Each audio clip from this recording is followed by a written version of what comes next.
Por que tanto cuidado em se receber alguém à comunhão? Primeira parte.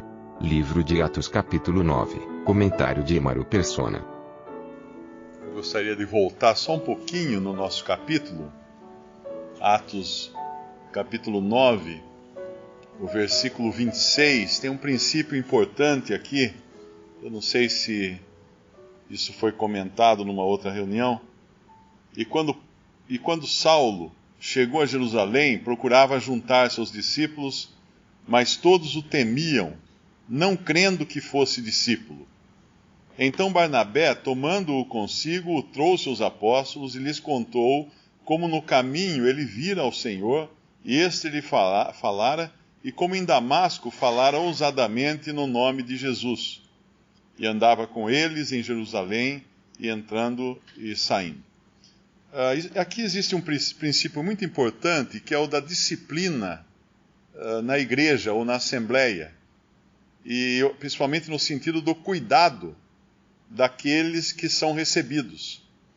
Porque se naquela época era um perigo eles receberem um falso irmão, uma pessoa chegar e falar assim: não, eu também sou cristão, eu sou convertido, eu deixo participar aí com vocês. Onde são as reuniões de vocês? Nós reunimos escondido ali em tal lugar. Pronto.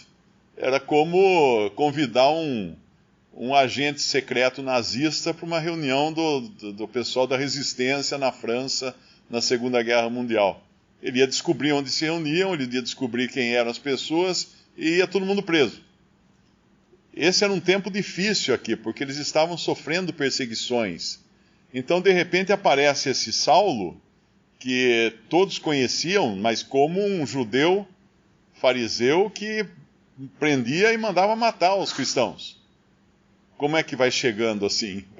E já vai dizer agora que, espera aí, tem que ter um testemunho de alguém, tem que ter uma indicação, tem que ter uma recomendação. E aqui entra Barnabé fazendo esse papel e trazendo então notícias de quem era realmente ele que agora tinha se convertido. Se naquela época já era preciso usar cartas de recomendação para aqueles que chegavam de outras assembleias, e era preciso também avaliar os que eram recebidos à comunhão, hoje mais ainda. Nós encontramos lá em Romanos capítulo 16, Paulo escrevendo aos romanos. É claro que a carta não é exclusivamente para isso, mas ele aproveita a sua carta aos romanos para recomendar uma irmã. Capítulo 16, versículo 1. Recomendo-vos, pois, Febe, nossa irmã, a qual serve na igreja que está em Cencreia, para que a recebais no Senhor, como convém aos santos, e a ajudeis em qualquer coisa que de vós necessitar, porque tem hospedado a muitos, como também a mim mesmo. Isso aqui é uma recomendação, isso aqui já dava a segurança necessária para que aqueles santos em Roma recebessem essa Febe, que devia estar visitando lá. Ela servia na igreja que estava em Cencreia e devia estar indo lá visitar os irmãos ou se mudando para Roma. Mas então isso era importante, para não acontecer de colocar em risco os irmãos. Agora é importante entender que naquele tempo, a entrada de um falso no meio dos cristãos não colocava em risco apenas a doutrina, como já era um problema sério isso, né? Mas colocava em risco a vida das pessoas. Porque Satanás estava numa época em que ele atuava como leão rodeando, querendo atacar. Então o maior risco que eles corriam era um risco de físico mesmo, o risco de perseguição, de prisão, de morte, de tortura e tudo mais. Hoje, pelo menos no nosso país, nós não temos esse risco. Uma pessoa entrar aqui para denunciar que nós estamos reunidos. Ninguém vai fazer nada com isso, porque tem cristão para todo lado. Mas hoje Satanás, se ele não atua tanto como atuava no passado, como um leão, buscando a quem devorar, hoje ele atua como anjo de luz. E os seus ministros como ministros de justiça, como fala na carta aos Coríntios.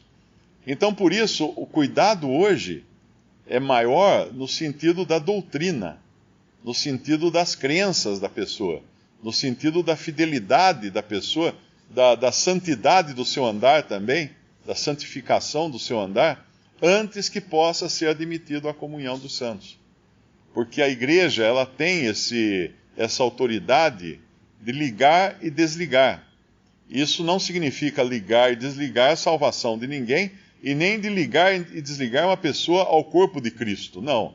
Quem liga alguém ao corpo de Cristo, quem acrescenta alguém à igreja, que é o corpo de Cristo, é o próprio Senhor, como nós vemos em Atos 2, que acrescentava dia a dia à igreja aqueles que haviam de ser salvos. O Senhor fazia isso. Agora, lá em Mateus 18, 20, fala que foi dado à Assembleia o poder de ligar e desligar. E o que fosse ligado e desligado na terra seria sancionado no céu. Ou seja, seria ligado e desligado no céu. O céu reconheceria como válida essa tomada de decisão na terra. Quando a gente lê a palavra ligar e desligar, é mais fácil de entender se nós pensarmos em decidir e voltar atrás de uma decisão. Colocar uma determinação e tirar essa determinação. Isso é muito usado em questões legais também, em questões políticas, não é?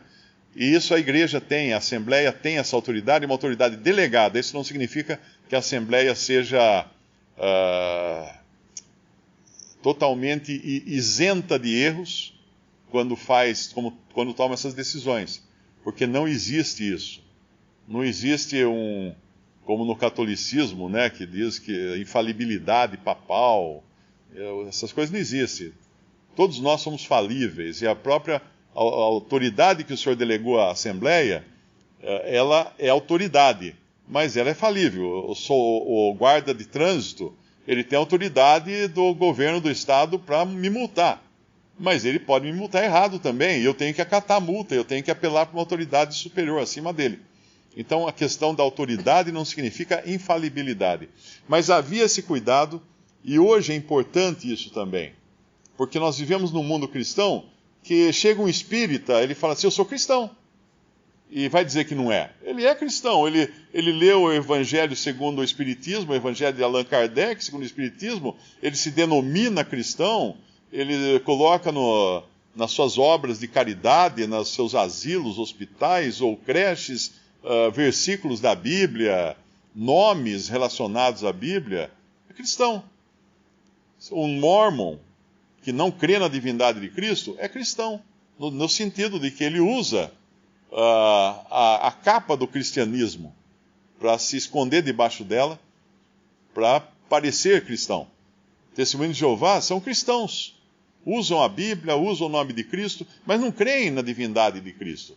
Na verdade, são anticristos, né? Pela própria definição bíblica lá de 1 João, de que aqueles que negam que Jesus veio em carne, ou seja, que Jesus, sendo Deus e pré-existindo, veio em carne, são anticristos, tem o espírito do anticristo. E o espírito do anticristo já age nesse mundo. Então esse cuidado hoje nós temos que ter, para que não haja entrada de lobos, como Paulo mesmo depois, ele diria em Atos, no próprio livro de Atos, capítulo 20, ele falaria do que iria acontecer depois da partida dos apóstolos. Visite Respondi.com.br. Visite também 3minutos.net.